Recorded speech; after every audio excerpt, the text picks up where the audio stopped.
খাবার ফাঁকাইছে দুইজনে মিলে খাইছে। এশারের সময় এশারের আজান দিয়ে নামাজটা পড়ছে।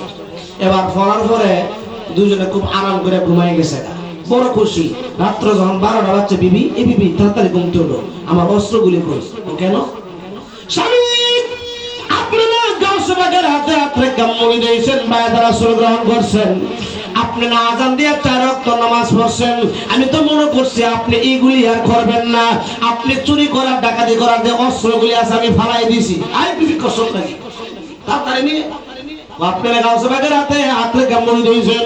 বিবি বলবে না, আমার হুজুরে আমারে নামাজ পড়ার কথাও কইছে, আমার হুজুরে আমারে ডাকাতি করবার কথাও কইছে।